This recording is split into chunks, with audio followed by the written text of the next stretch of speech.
we sort of stopped in between while proving the inverse function theorem. So let's take a stock where we were. And this is what the situation is. I have a differentiable function from an open set. And the key point is this third one, which is that the derivative at a certain point is invertible. Derivative is invertible and the derivative is continuous at that point. So based on this, what we are supposed to deduce is that the function is locally invertible, and in fact, it pairs an open set in the source with an open set in the target. Now, last time there was some issue about the meaning of local homeomorphism, and there was a question as to why once I deduced that there was such an injective map which was continuous, then why was there any need to prove anything further? And I answered this question, but not very well. The point is that you look at number 2, and what it is saying is that this function f is a local homeomorphism. You see, the word local one has to understand carefully. Local means local in where. So whenever people speak sort of informally that locally something is true, one has to dig in and one has to actually see what precisely is being said. So here what we mean is that there is a neighborhood of A, which is V, and there is a neighborhood of f of A, which is W, which are mapped bijectively onto each other, and the maps both ways are continuous. So the key thing over here is that W is also supposed to be an open set in Rn, the same dimension n. And to show you why something extra is required over here, just consider something very simple. For example, just consider the inclusion of R1 into R2, like the map that takes x to x comma 0. Okay. So is this map 1-to-1? Yes. Is it continuous? Yes. And is it locally invertible? Well, the answer is, it depends on what you regard the range to be, right? If I regard it as a map to be inverted from its range to the original set, then it is, yes, it is perfectly well invertible. And it is even a homeomorphism of the real line onto the x-axis in the R2 plane. Right? However, this map does not map an open set in R1 to an open set in R2. It just doesn't, right? Because open sets in R2 have interior. They are interiors of circles or rectangles. So this is the extra issue over here. We really want to say that the image of this open set that I have taken in Rn is actually an open set in all of Rn in the target. So here it is important that the dimension in both the source and the target be the same. Okay. So this was one sort of simple point, but which I did not address very well last time. So is this clear? Are there any questions on this or on anything else?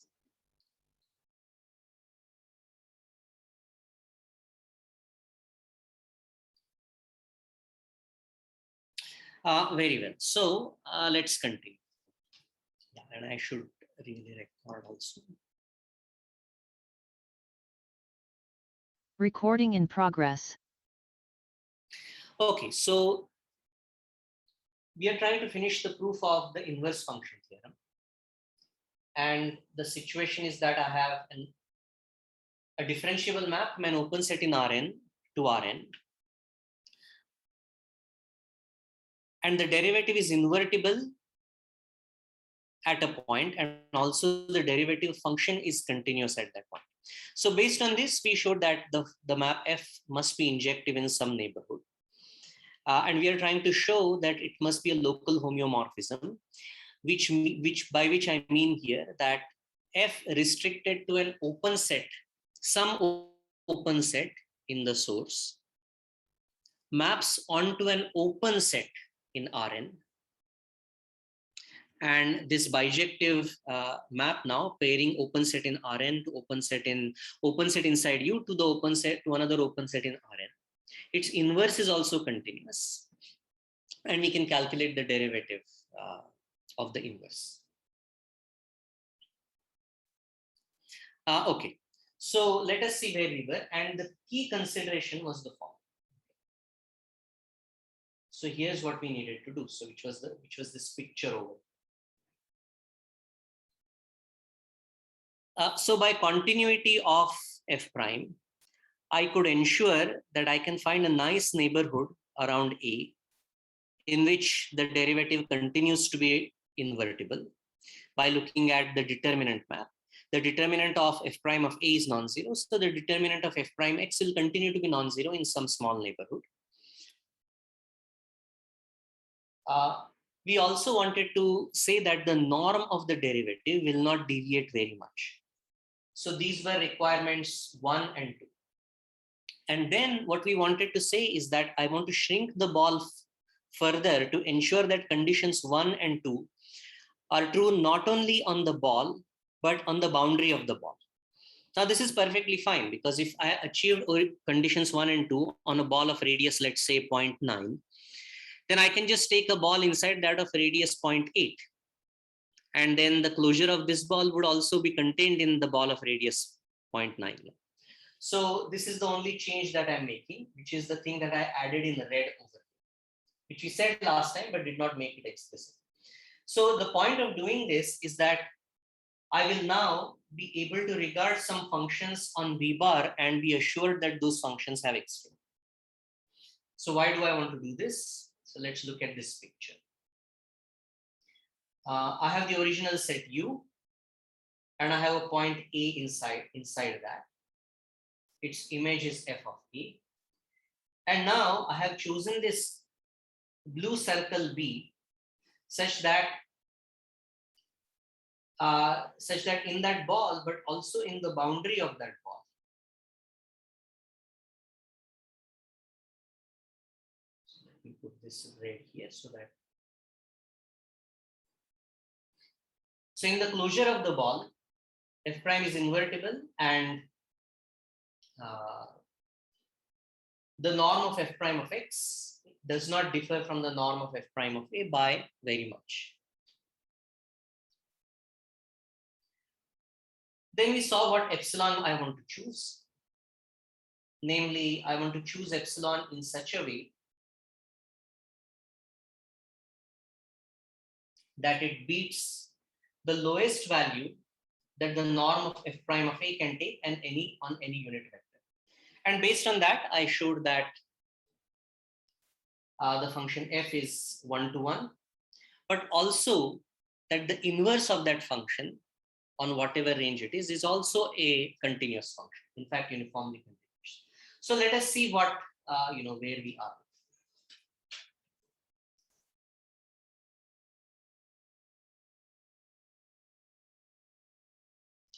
So to show that f is a local homeomorphism, what I want to show is that in the target, that is in f of B bar, I can put an open set around f of A, which is totally contained inside the image. So what I will do is I'll just put a ball. And then this ball W, I chose to be of a radius which was less than half of delta, where recall was what delta was. Delta was, so delta was the minimum distance. Yeah, so here's what we have. Delta was the minimum distance of f of A from the image of the boundary of the ball B. So here is the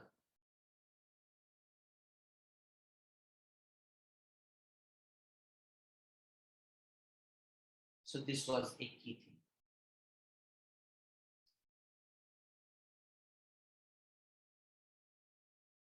So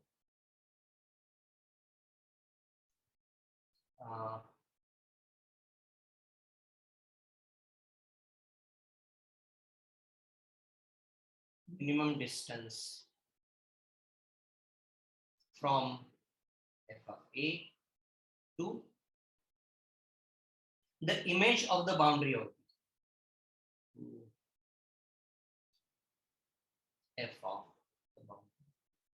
So for example, here in the picture, I can maybe say something like,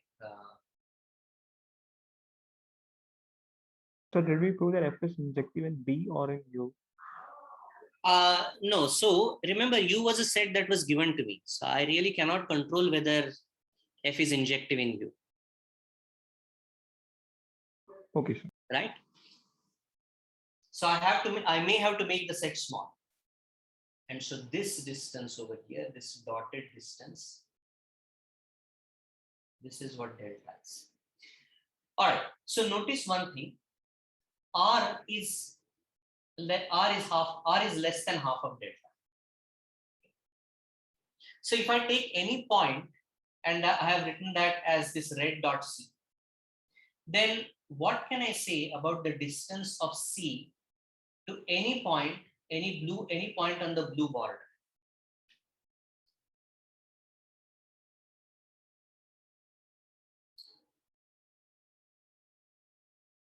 It's greater than half delta. Yeah, right. So you see the distance from f of A to C is at most R. So that is less than half of delta. But I know that in order to go from f of A to the boundary, I have to travel at least delta. So by the triangle inequality, the distance between C and any point on the boundary can be at most half of delta. I mean, in fact, it cannot be even that. It has to be strictly less than half of delta. So let's write this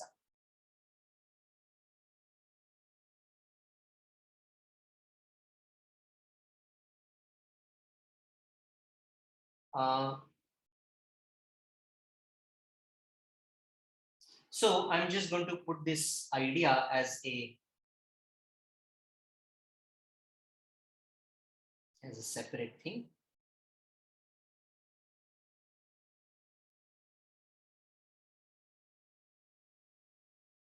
And let's continue.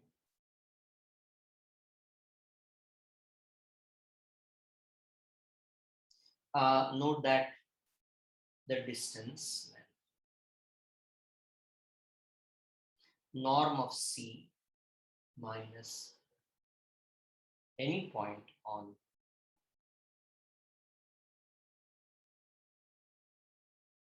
let's do it the other way around. Let's remember what the idea is. You see, I want to show that every point on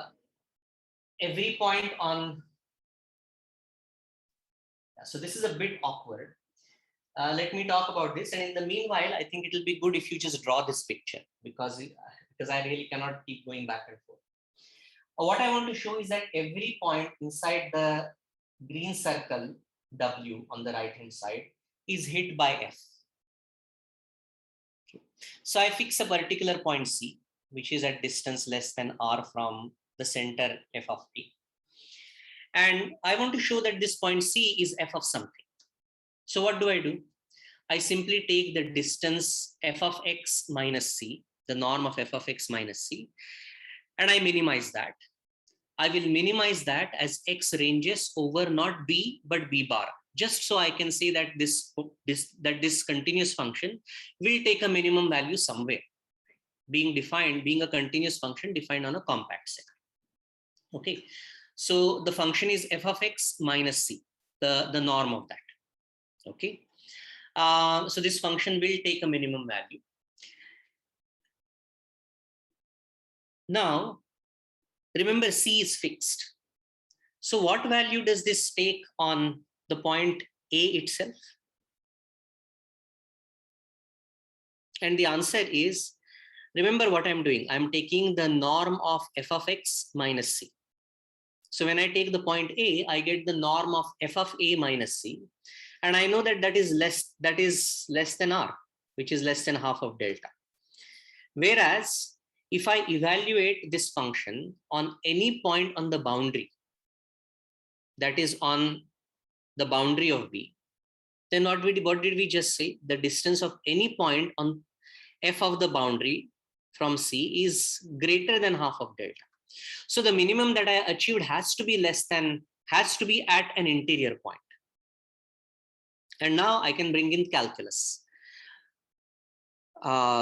This minimum is at an interior point.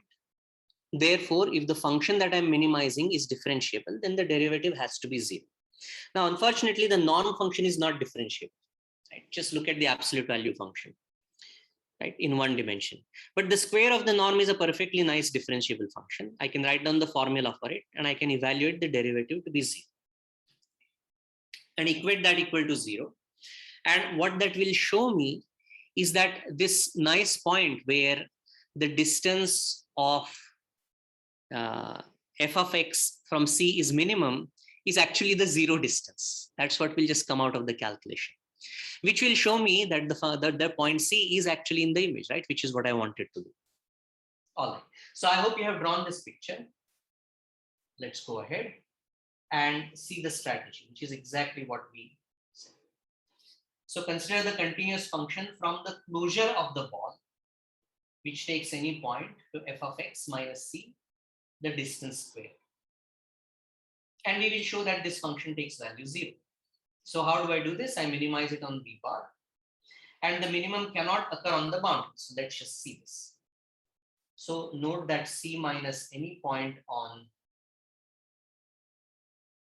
f of boundary of B. What can I say about this? This is strictly greater than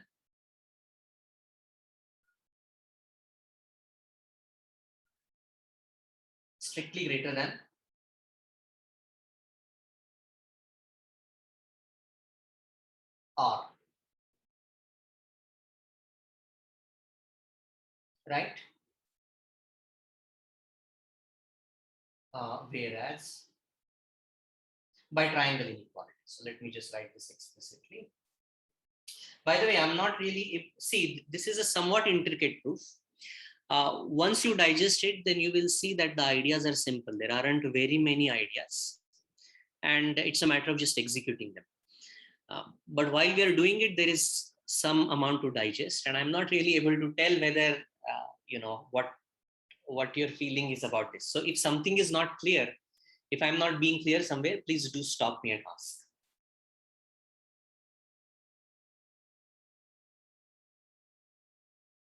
So by triangle inequality,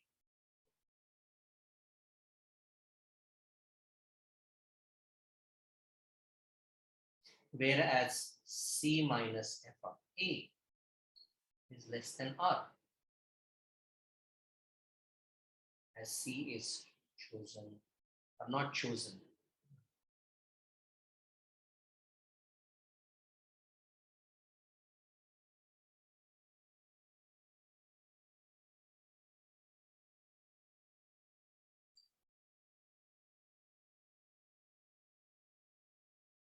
R less than half.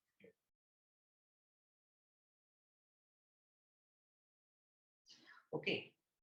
Therefore, this function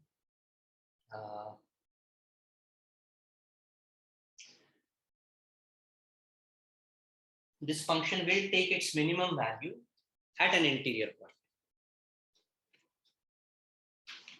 All right, so do we want to name this function?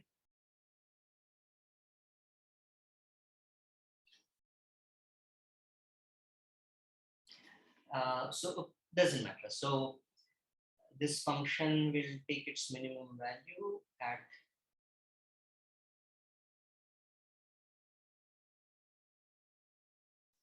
f of x minus C square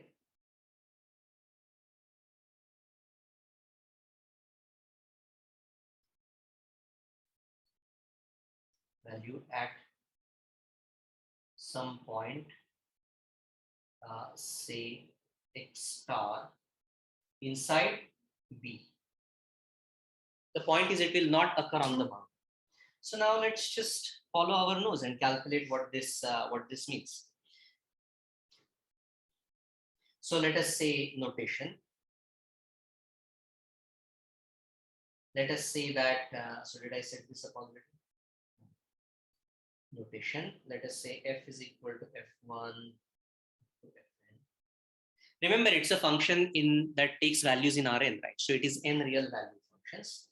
and the point is C1 up to Cn. So the function to minimize is so f of x minus c, the norm square. This is very easy to write down. What is the function? This is summation fi of x minus ci, the whole square. Summation. So want to minimize this. Find r.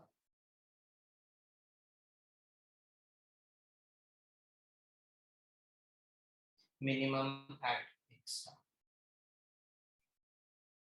So what does this mean? I just have to calculate the derivative of this function and equate it to 0.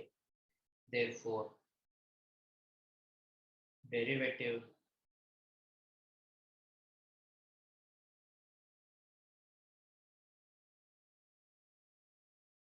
so just calculate the derivative and see what happens. Derivative of this function of x is 0 at x star.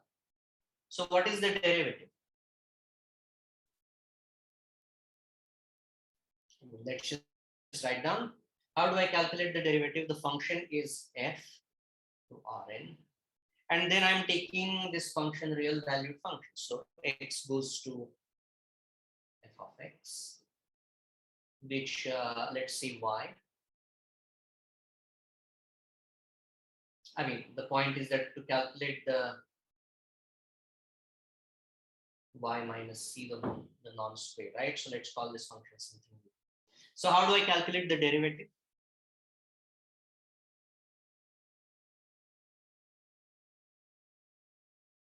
Come on. So how do I calculate the derivative of this function? I just use the chain rule. No? So what is this? I first calculate the derivative of f prime. This is at x star. And I compose this with the derivative of mu prime, the derivative of mu. And I calculate this at f of x star. So what are these derivatives, by the way? So what is this mu prime? Just look at the formula. It takes every point, subtracts ci from the respective coordinates, squares and adds them. So what is the derivative of this? It's a map from Rn to R. So the derivative will be matrix of what size? Row vector. So row vector. So what are the entries of this row vector?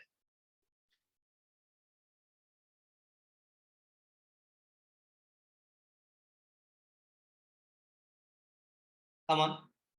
2 fi minus c. Exactly. So it is going to be 2 times f1 of x star minus c1. Okay. So the 2 is really in 2 times fn of x star cn. And times, okay, so I will just say, let's not put circle over there. This really is times matrix of Jacobian matrix or matrix of f prime of x star.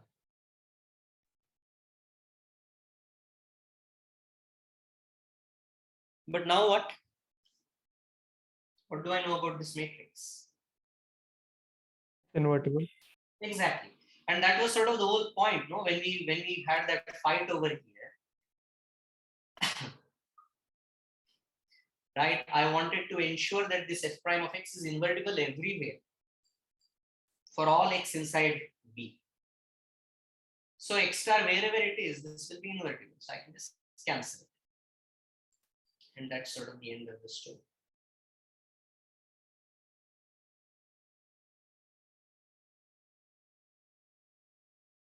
So therefore, this must be 0.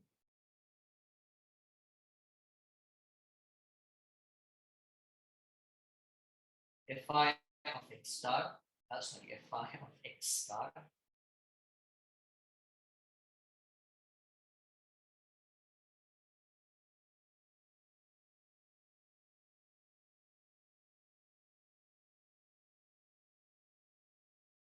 fi of x star, fi of x star, right, is equal to Ci, which is to say that f of x star is equal to C.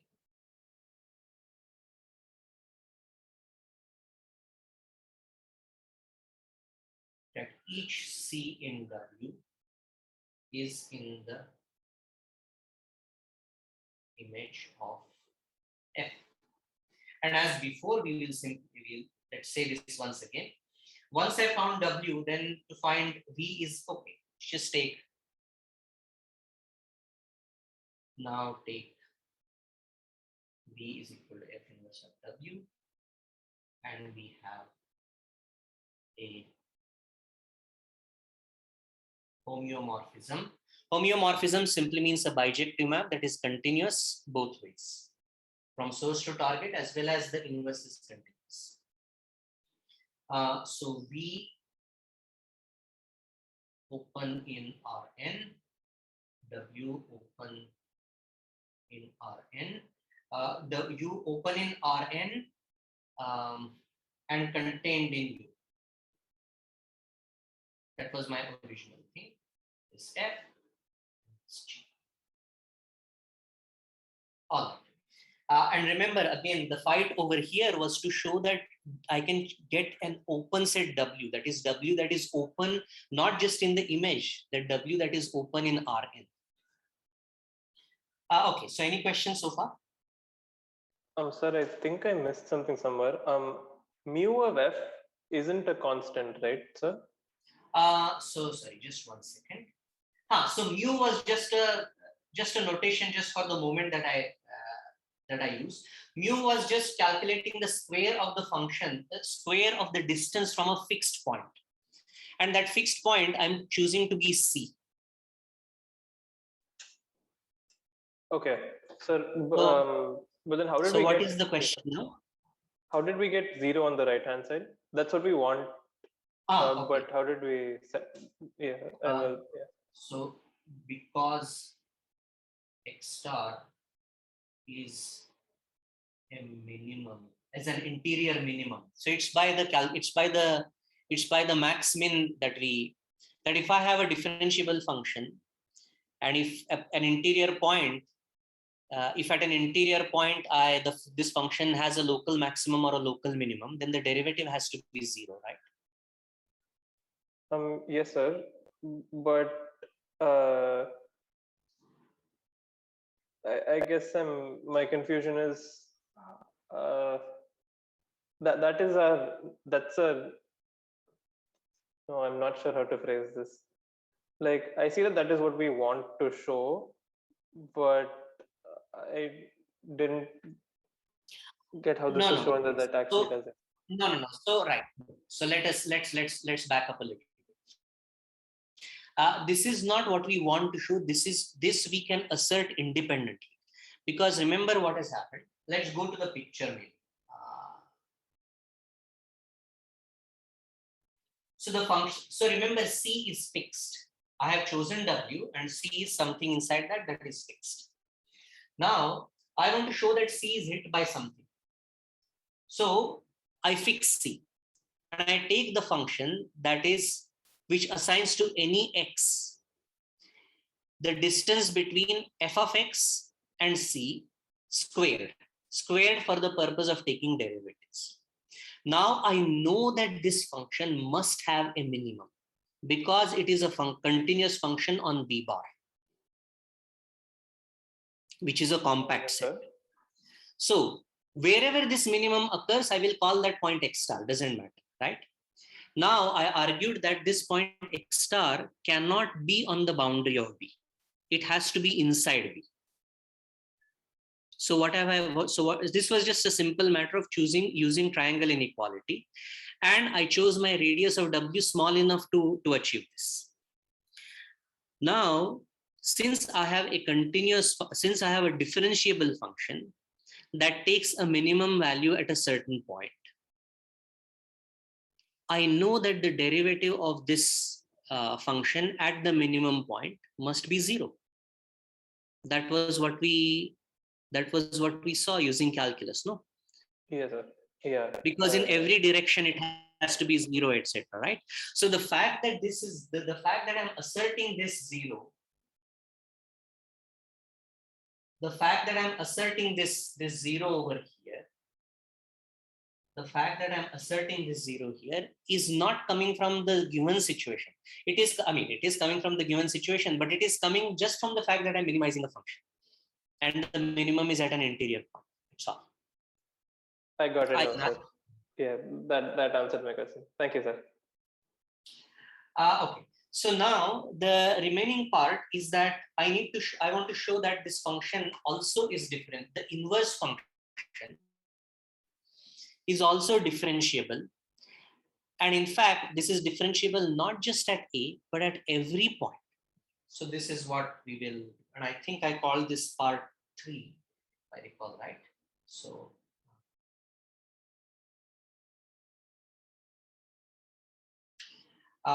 so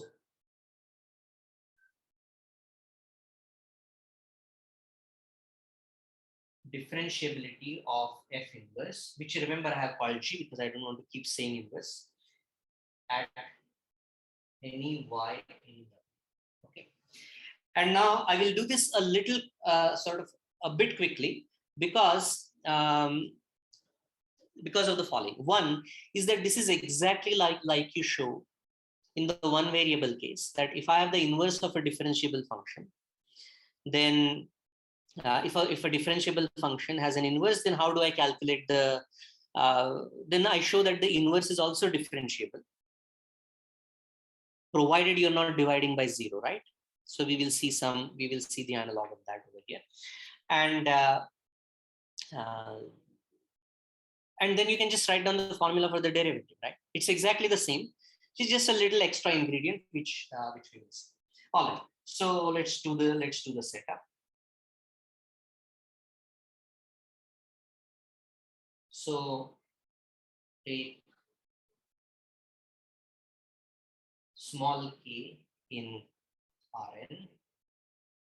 So of course, what am I going to do? In fact, let me just draw a picture over here. This is the system. So x is going to y and y is going to x. So strictly speaking, I should start with y, right? Because I'm trying to show inverted differentiability of g at y. But y is going to be partnered with x. It's a bijection. So this is all right. And what I want to do is that I want to shift y by some small amount, right? So I'm going to say add k to get y plus k. So of course, what do I mean by k being small? Remember, y is in this open set W. So I can put a small ball around y, which is strictly contained inside W. So I choose k such that y plus k stays inside. All right. But now notice that this y plus k is also in W, right? And that means that it is going to be hit by something in F. And to be G is going to take it. So I can call it some x prime, but of course I'm going to call it x plus h. So here, add h. So all this picture is really,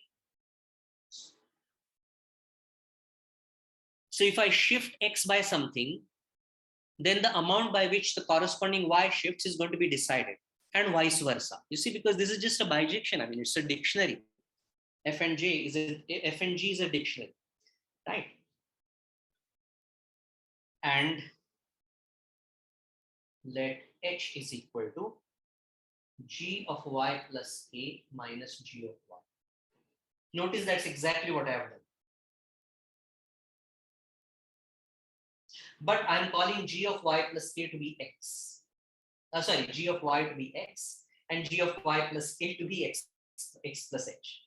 So there is another way to see this, or which is equivalent. How can I write k? K in terms of f, I can write in exactly the same way, right?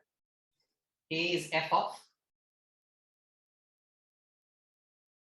come on, the picture on the right hand side will tell you.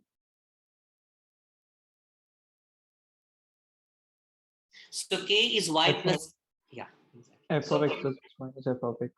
Right. So in fact, let me just make it sort of painfully obvious. So I'll just say no. A is y plus k minus y, which is equal to f of x plus h minus. And now, so there are several things to note over here. So note the following. Each of h and k determines the other uniquely.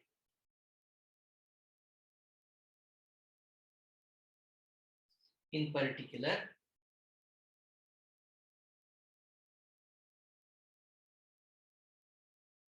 why is that? Each of h and k determines the other uniquely. F is 1, 1. Yeah, f and f is a bijection, so both are bijections. So in particular, h is not equal to 0 if and only if k is not equal to 0. All right, so that is one thing. So by bijectivity. And then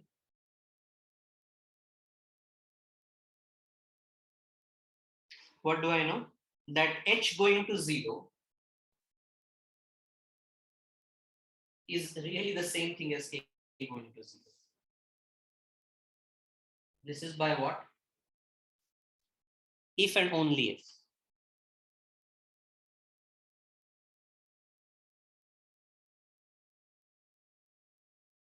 Come on, this is not difficult.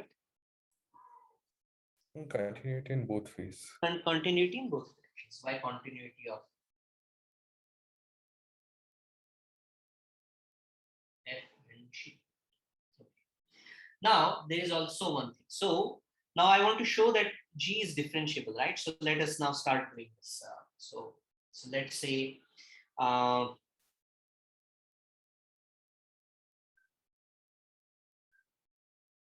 yeah, so I have to give some name for the derivative, no? So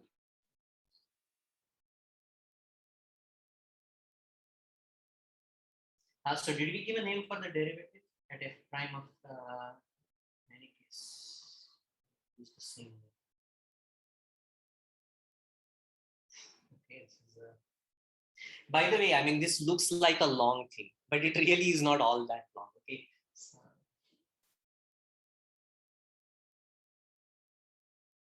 okay. So I have given the name capital A for f prime of f prime at small a. So let's.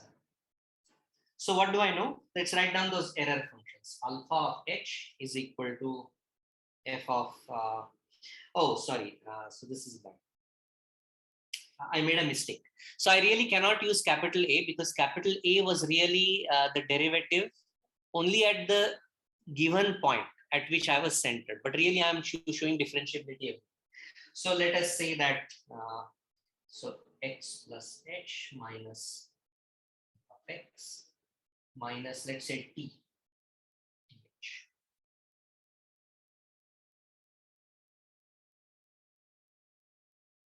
So let so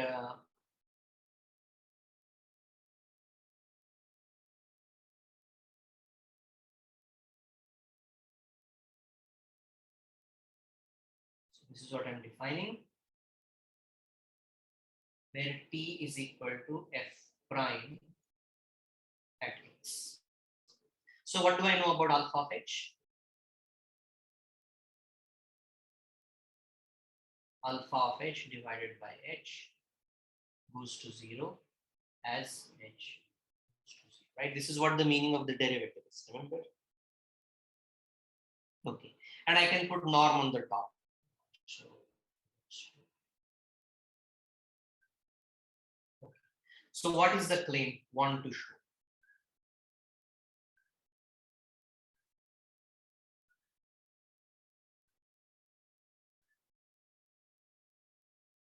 So what is it that we want to show? That g prime at y is equal to, there's only one thing that it can be if it is there. Come on, these functions are inverses of each other, so their composite is identity. So by chain rule, if the inverse function has derivative, then the derivative has to be the inverse of the derivative, right? So this has to be t inverse. Okay. So what do? I show the I take the corresponding error function beta of k, and I define that to be what? G of y plus k minus g of y minus t inverse of k. And I want to show that this divided by k goes to 0 as k approaches 0. Very well. So want to show, we will show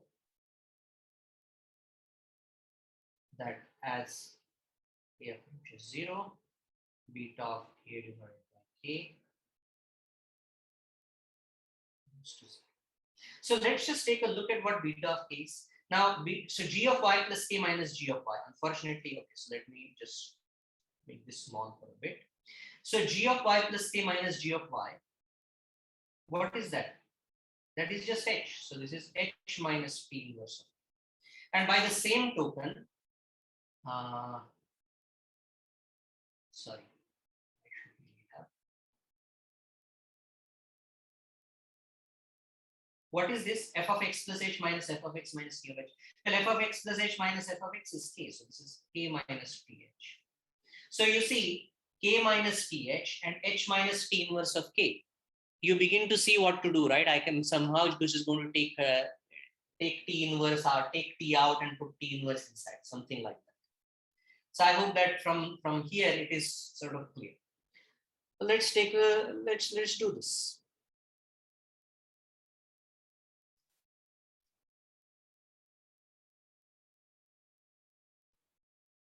All right. So at some point we have to refer to an earlier thing. So let's do this. So beta of k. Okay.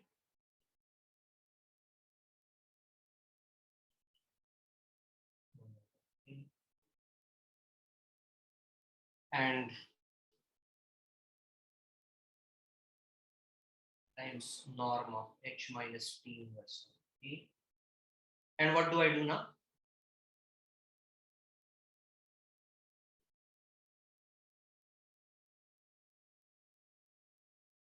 I just take t inverse out. So this is t inverse times h minus, sorry, not h minus. Sorry, so help me over here because I changed notation from my notes. So I have to do this a bit on the fly here. Yeah, so what happens when I take t inverse out? I get th minus k. And you see that th minus k looks very nice with respect to this. So that's how I'm going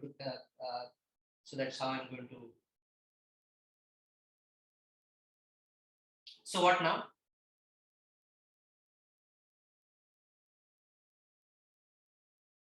So this is less than or equal to the norm of t inverse times the norm of th minus k.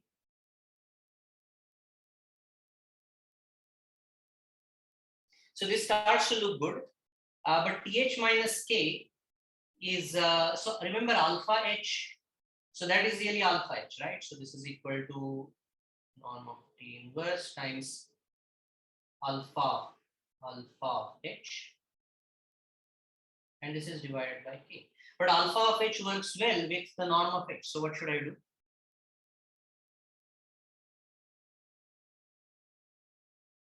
And this is utterly standard, okay? This is what you would have done for one variable calculus also.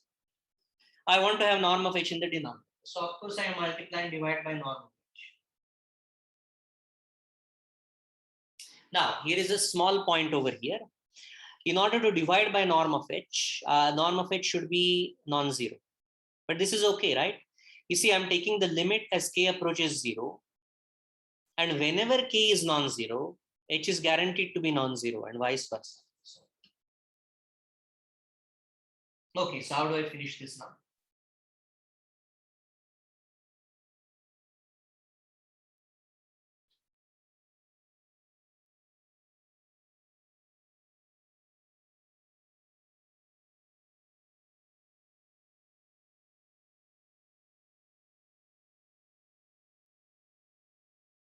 norm of T inverse times norm of H divided by norm of A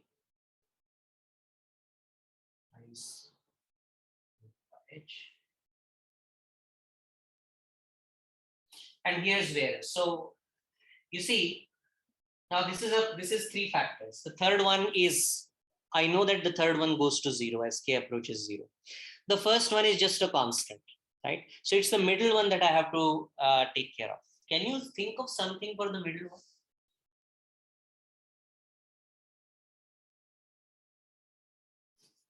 Okay, let me help you a little bit by pointing out that this is something that is we have seen before, but just in different terminology. So norm of H divided by norm of K, right? Norm of H is what? Call this X to be X1 and X plus H to be X2. Then this is just norm of X1 minus X2. That's what H is. And likewise on the other side, I have norm of Y1 minus Y2. So I now look back and see that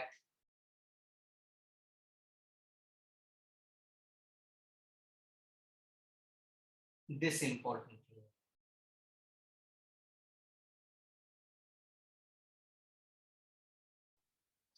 So what is this saying in my new terminology? It is saying that norm of K is greater than or equal to M minus epsilon times norm of H.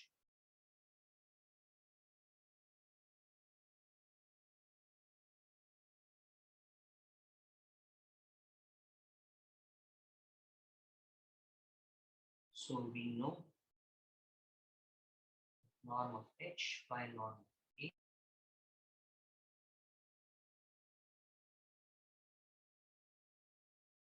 because then H also goes to 0. Okay. You should not think of this proof as something difficult. It really is following the same template as in the one variable case. All right. So a few remarks over here.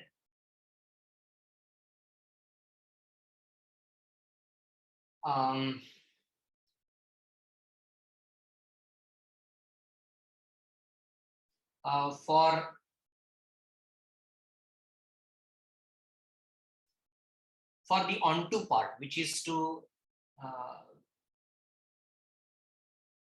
when we said that the image contains a ball. Another way is Rudin does this another way. So let me just sort of say a little bit.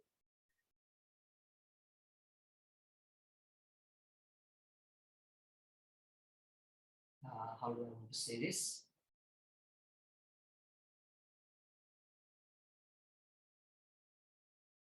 For another proof of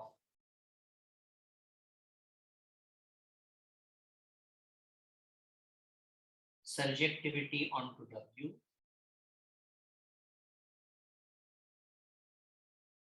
see Rudin's use of the contraction principle.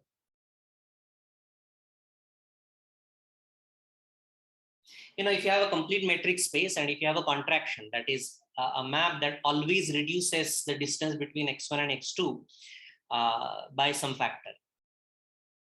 A map from something to itself which pushes points closer. Then there is a fixed point. This is a standard result. So this is so you can see another way of doing that from Rudin. Then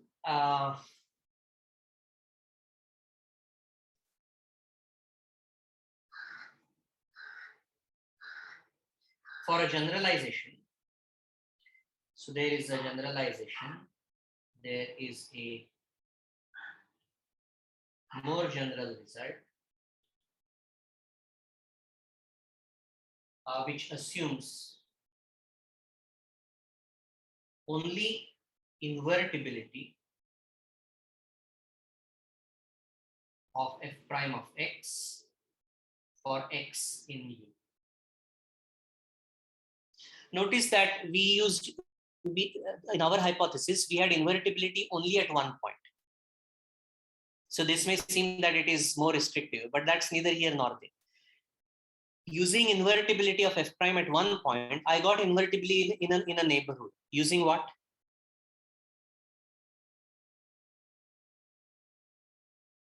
Okay. Using continuity of f prime, right? But here I'm not going to assume continuity of f prime.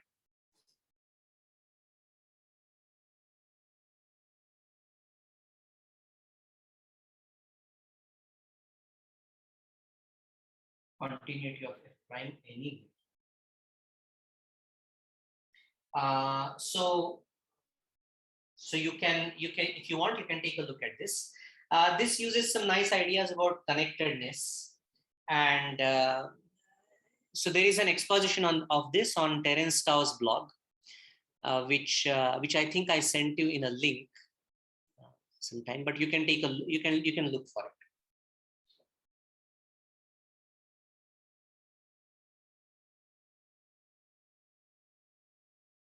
On Terence.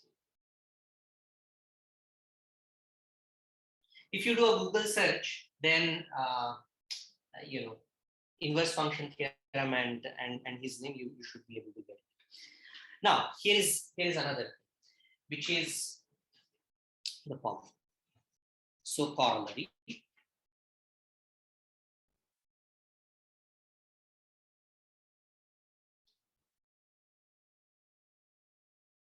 Now notice how the hypothesis changes. I am still going to assume that F is a C1 map from an open set. And the derivative is invertible at all points. I may as well assume that.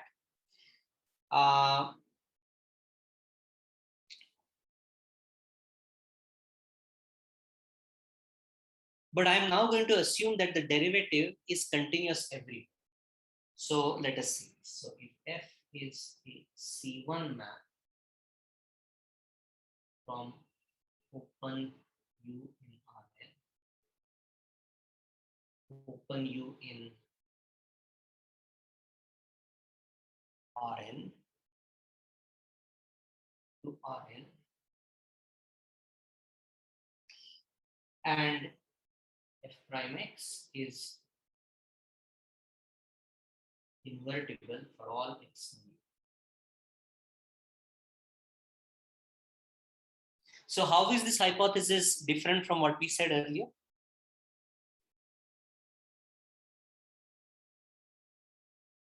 It was only invertible for A. Right. So it's the C1 part that is different. So here I'm assuming continuity of F prime everywhere. But that simply means that whatever I did in my proof, I can do at every single point, right? That means around every point A, I will have this neighborhood V, which maps bijectively to something in the target. Does that therefore mean that I can say that the map F itself is bijective?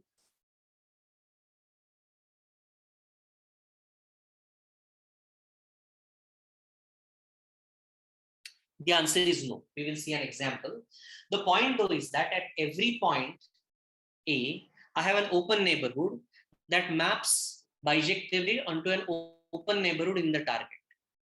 So what this is really saying is that the image of every open set is going to be open. So this is an open map.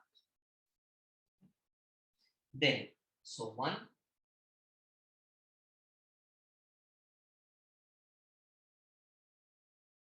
map. F of any open set inside U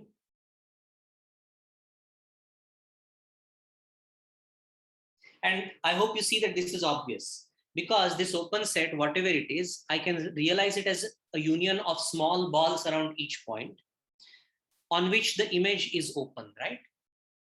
So F of a union of sets is union of F of those sets. So this is straightforward. And 2, F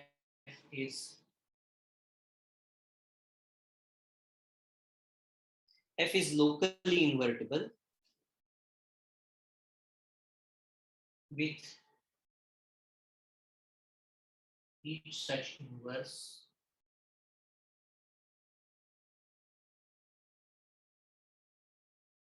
okay. So what is the new part over here?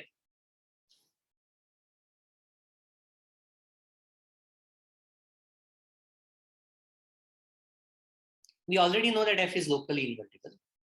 We also know that the inverse is differentiable everywhere. So the only part new is that the inverse is a C1 function. So why is the inverse a C1 function?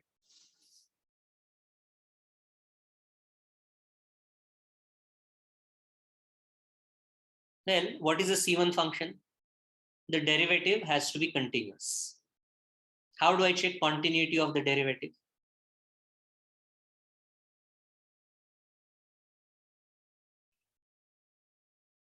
So come on, we spend quite a bit of time we spent major effort on this to characterize C1 functions. It is enough to see continuity of the derivative. It is enough to check that each one of the matrix entries is continuous. And what are those matrix entries? I actually have a formula for the inverse. What do? I simply take the derivative of f itself and I invert that matrix. Now, f is a C1 function. So the entries of f prime of x are all continuous functions. And how do I calculate the inverse of this matrix? How is the inverse of a matrix calculated? Transpose join divided by determinant. Right, exactly. So you see, I can calculate this explicitly. No? All the entries, they are going to be cofactors. So some polynomials, and I'm dividing by the determinant, but the determinant is non-zero. So this is itself a differentiable. This is itself a differentiable. In particular, it is continuous. So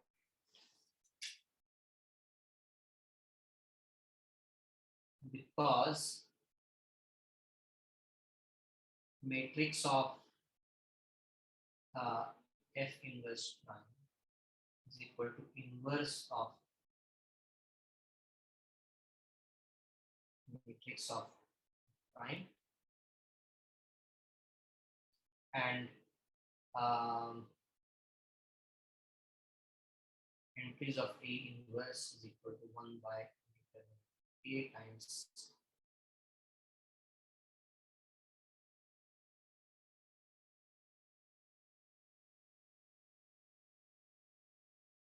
so in particular the entries are continuous functions.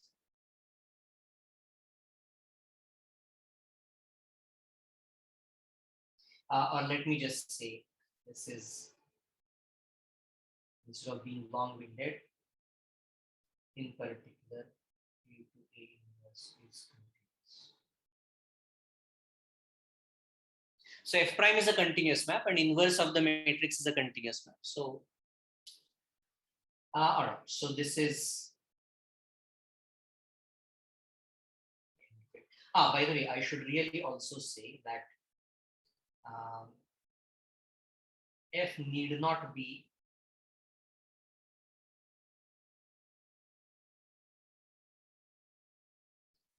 globally invertible. And here is an example.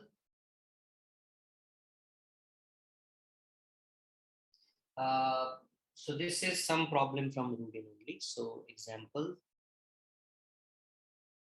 CF problem 17 from Rubin. So f of x comma y equals e to the x cosine y, e to the x sine y.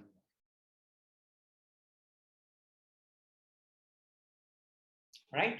So what is f prime of x comma y? Let's do this quickly. So in the first column, what do I do? First column has all partials with respect to x. Second has all partials with respect to y. So what do I get in the first column? Just that itself, right? Whereas in the second column, what do I get? The first thing is x sine y. E to the x times sine y, but with a minus sign, and then e to the x cosine. What is the determinant of this?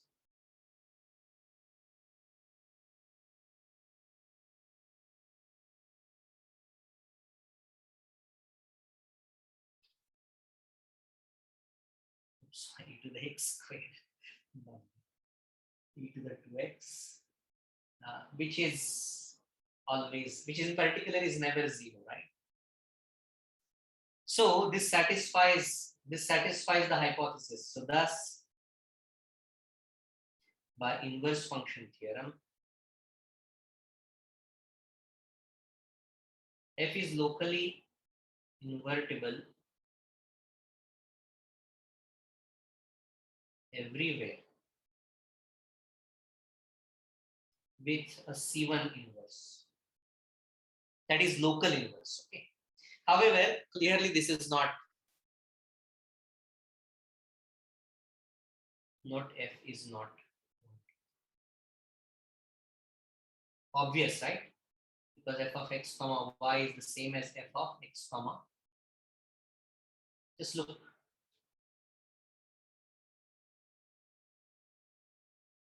Y. So yeah, y plus 2. So this problem 17 from Rudin actually asks you to find the image of this map. And notice that the image will, of course, definitely not contain the origin. Right? Because you cannot have cosine of y and sine of y simultaneously 0. But you should check that everything other than the origin is obtainable. And then the problem does ask you to find out formulas for local inverses. So do the rest of the problem.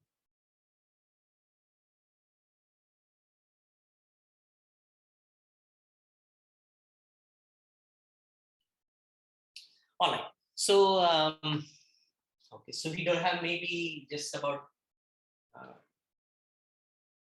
I don't know, maybe maybe under 10 minutes left.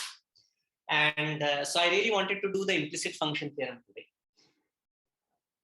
But it's fine, you know, it's better to go slowly and understand things. At least I have to be slow to understand things. So so what we will do is let's try to understand the implicit function theorem. And what I have done is I have written down the statement. And all right. So there is some notation, and the statement of the theorem itself takes so long. So the first thought, at least in my mind, when I see this is, what is this? What is this theorem saying? And maybe what we can try to do is just try to understand the meaning of this statement. What it is saying is something quite is something very, very tangible. And once you understand it, you will see that it is not very difficult at all. Okay. So first, let's just see the notation. And let's try to see at least one example to see that what is being said is not difficult. So the issue over here is the following. I have a function from a larger dimensional space to a smaller dimensional space. So notice what is going on over here. This map phi U is an open set in dimension d plus m. And the map phi puts the dimension down to m. Okay. So what are we saying? First, there is just some notation to take care of. Because I want to somehow, all right, let's do it like this. What I want to say is that a map that is locally surjective, right? So that's what this is essentially going to be. Imagine for a moment that this map was linear. Right? So I just have a linear map from a larger dimensional space to a smaller dimensional space. And let's just make it definite. Let us suppose I have a map from R5 to R3, a linear map that is surjective. What will be the size of the matrix? R5 to R3.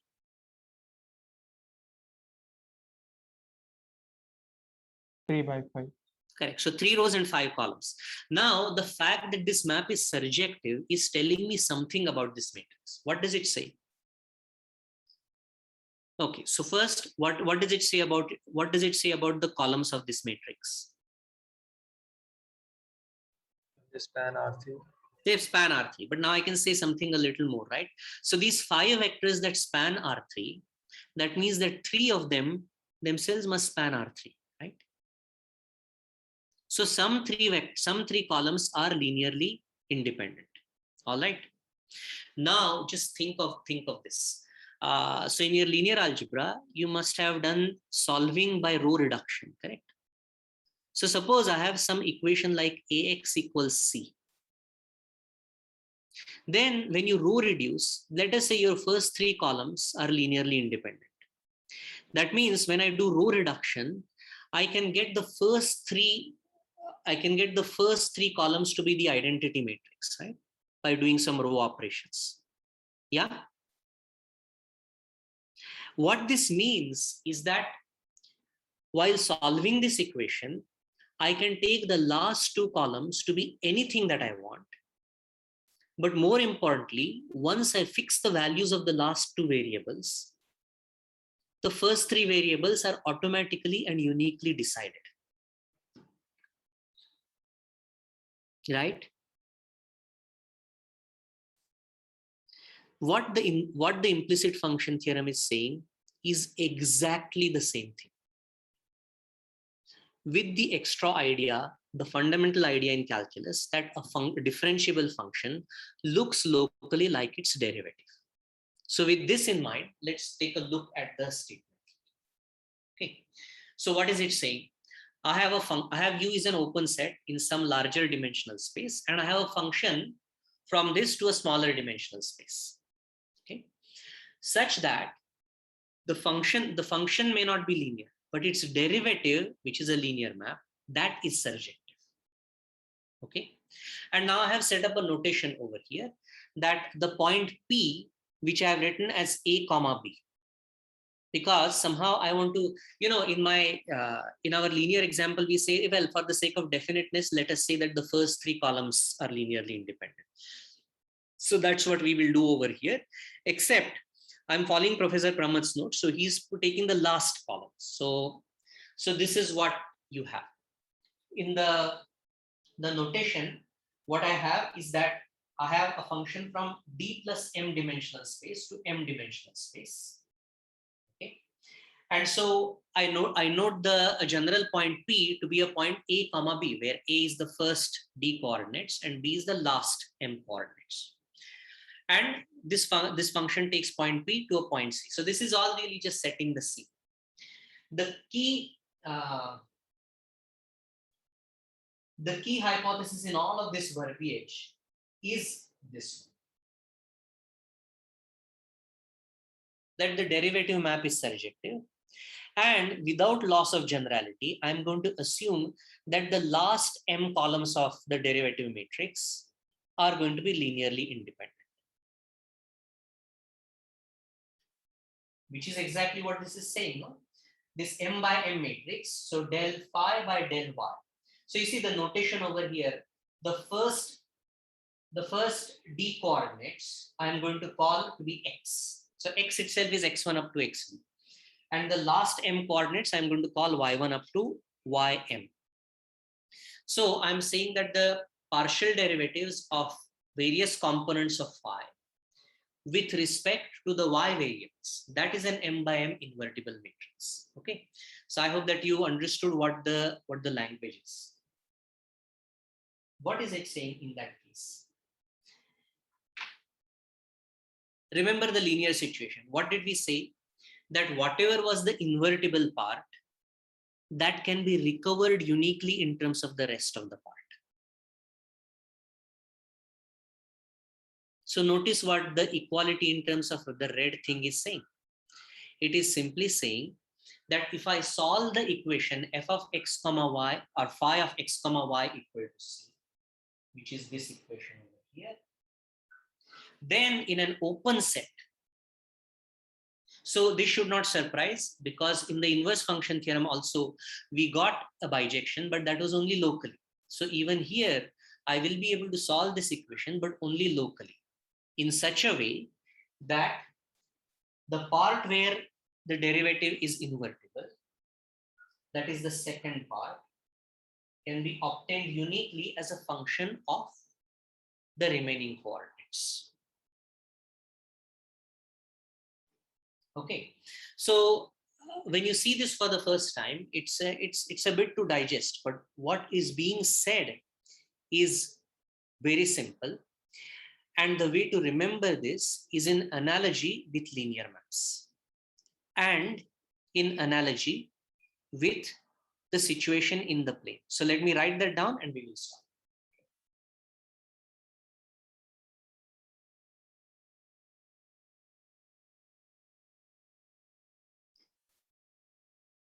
So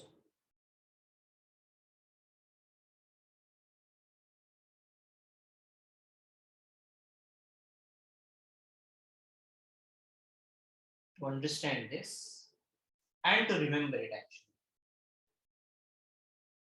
or not keep in mind,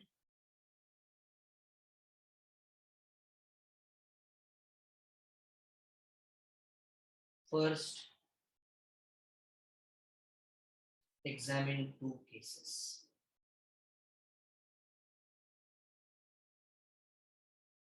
When phi is a linear map,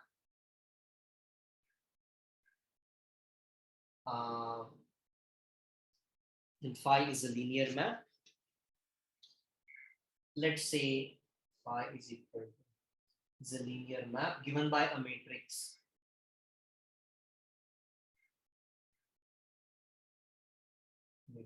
A,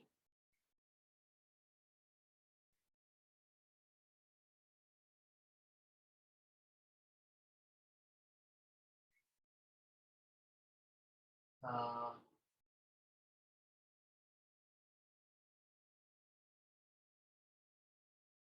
here we are solving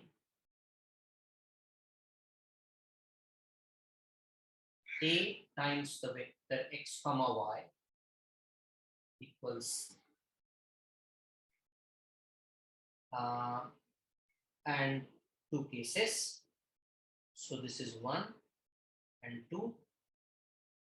When b equals m equals 1, b n equals 2.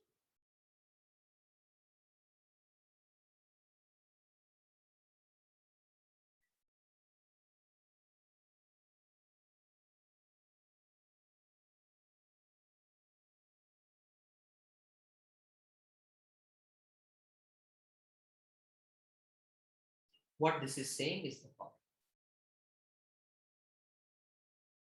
If I take any point a comma b,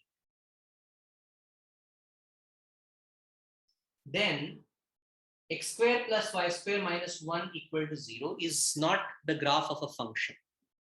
However, at certain points, I am able to solve for y in terms of x.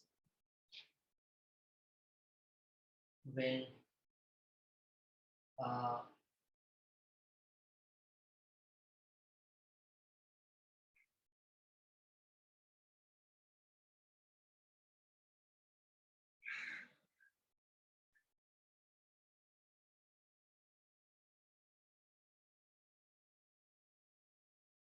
locally solve,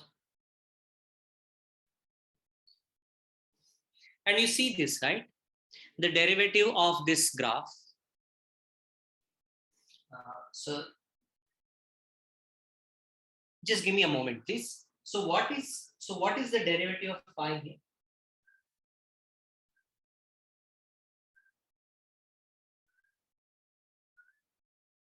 What is this? 2a, 2b, right? So where is the derivative non-zero and where is the derivative 0? So often, instead of finding where the derivative is not invertible, I mean, which we want to see where the derivative is non-invertible. In this case, the matrix has just two entries. So I'm looking at only whether an entry is 0 or non-zero. So where is the entry 0? At the origin. But remember that this point a comma b is on the circle. So in the theorem, what we are saying is that we are taking a point on the level, on that level set. A comma b already does map to C. Okay. So this minus 1, remember, I'm taking C to be 0. I'm taking C to be 0. So 2b equal to 0 at which points? Plus or minus 1 comma 0. So at these 2 points, so in fact, let me make those red. These 2 points are potentially problematic. And notice what the function, what the theorem is saying. It's saying something very obvious, something that you used in school. That for the upper semicircle and the lower semicircle, in particular for any point on those, locally you can solve for y in terms of x. Namely, y is equal to square root of 1 minus x square, or y is equal to minus square root of 1 minus x square. However, at those red points, there is no way in which you can solve for y uniquely in terms of x.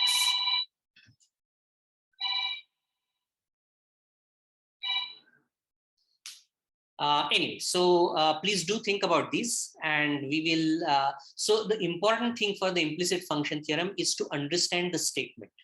Once you understand the statement, the proof is sort of immediate. So, so we will do this in Wednesday's class, and let's stop for today. Recording stopped.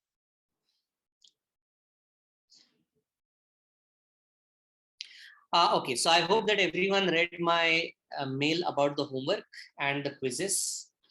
Are there any questions on anything? So, like, are there analogs for inverse function theorem for C2, C3 functions? Yes, yes. But you see, that is sort of okay, right?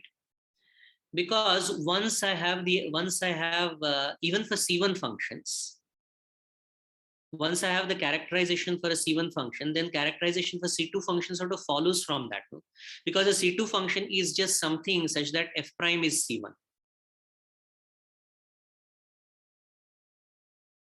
So I think that once I prove this theorem, then the exact same thing, where I replace C1 by any CK, should follow just in a just without any extra work.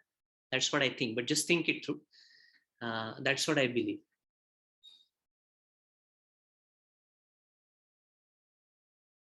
So you have to prove that the inverse is like C2, C3. Right. But again, here is the issue. No? See, for the inverse, I have a formula, right? Or rather, for the derivative of the inverse, I have a formula. And how is the derivative obtained? It is simply obtained by, it is simply obtained by taking the inverse of the derivative matrix. Now, the inverse function on matrices is a beautiful function. As long as I stay away from, as long as I stay with invertible matrices, it really just, every entry is just a rational function. You can differentiate it as many times as you like. And all of those derivatives will also be continuous. Right? I think this is correct. So we won't need like any extra hypothesis. We won't need any extra hypothesis. Whatever hypothesis we have for f, it will automatically come for. It will automatically be certain. Once I prove the C1 version, then C2, C3, etc., they will all just follow, all the way up to C infinity.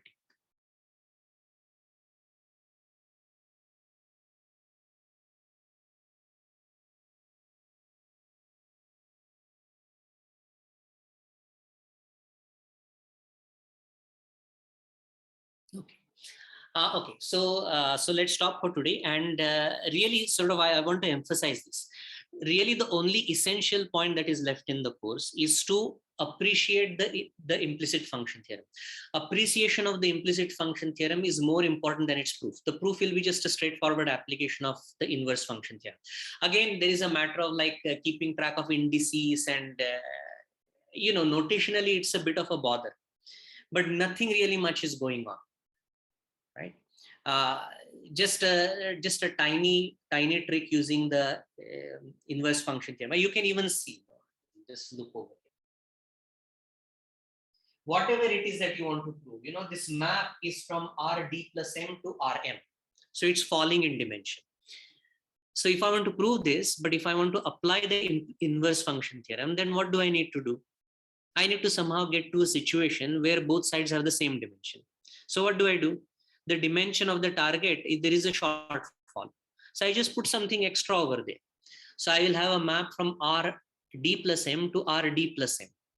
And in that D slot, I have to put something in order to make things work. Well, I just put identity. Identity corresponding to the D slot in the first variable.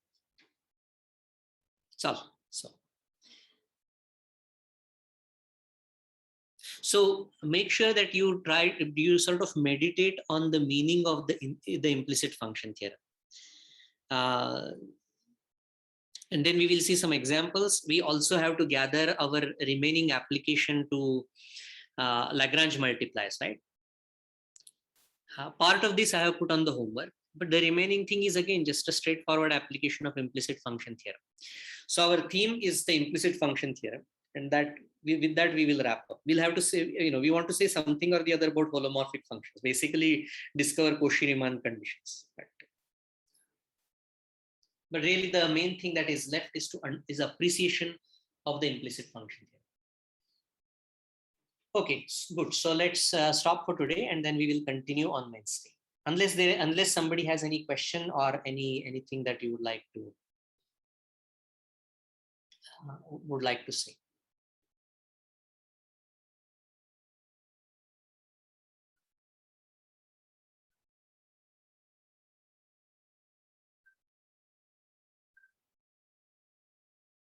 So then the portions for the exam on. I'm sorry, say that again, please. So the portions for the exam on Sunday will be the whole thing? No. So the portion for every quiz is what is on the corresponding homework. That's all. Okay. So what is there? So certainly we will not have anything that was done just on the topology part. But you see, I mean, in a way, you have to sort of know everything beforehand, right? Things were building one on top of the other.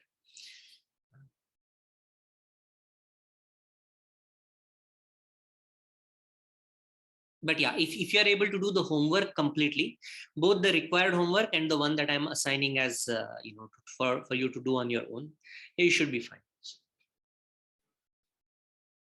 And I intend the quizzes to be largely computational. I mean, I will ask you for some reasoning somewhere. You should know why the steps that you are taking are valid. But I will not really ask any proofs, major proofs or anything like that. That will be on the final. So, by the way, the final will be cumulative. Everything will be on the final. So. And the final will be a 3-hour test. Okay, so it will be minimum. I mean, you should plan on minimum 3 hours. But in general, I hate putting time limit. So the test is in the morning. I will allow people to have effectively unlimited time. But I mean, I will put some kind of practical limit, because at some point, law of diminishing marginal utility kicks in. And the test will be comprehensive. So it will not be a short test. I understand that some of you might, this is the last day of the exam. So some of you may have travel plans very early, soon after the exam. If that is the case, I will allow those people to start the exam earlier. So I think officially the exam starts at what time? 9:30, no? 9 o'clock. I think 9 or 9:30. Yeah. Something like that. So I will allow you to start the exam at 7:30 if you want. Have early quick breakfast and start the exam at 7:30. And I will allow people to go later also. But if anybody really wants to leave right after the exam, they can start the exam early. Otherwise, for everybody else, we'll start the exam at 9, and I will let you go for another hour and a half. I don't have a problem.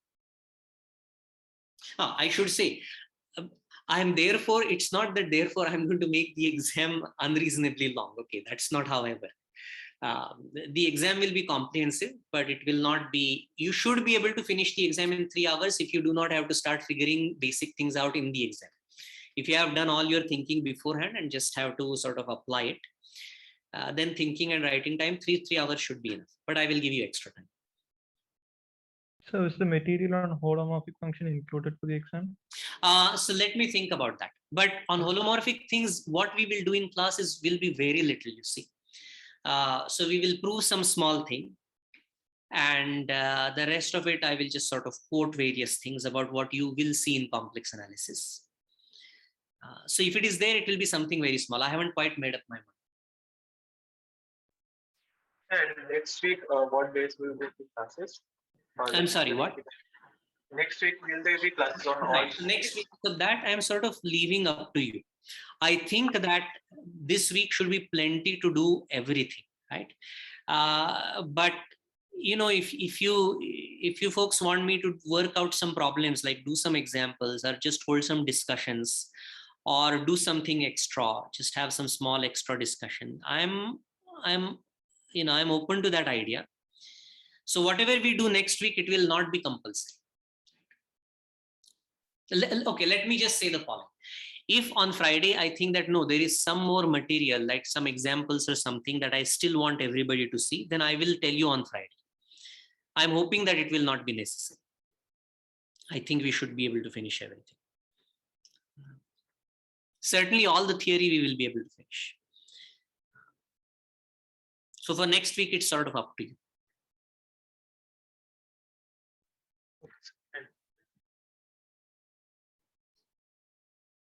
Thank you, sir. Okay, all right. Bye. See you on Wednesday. Thank you, sir.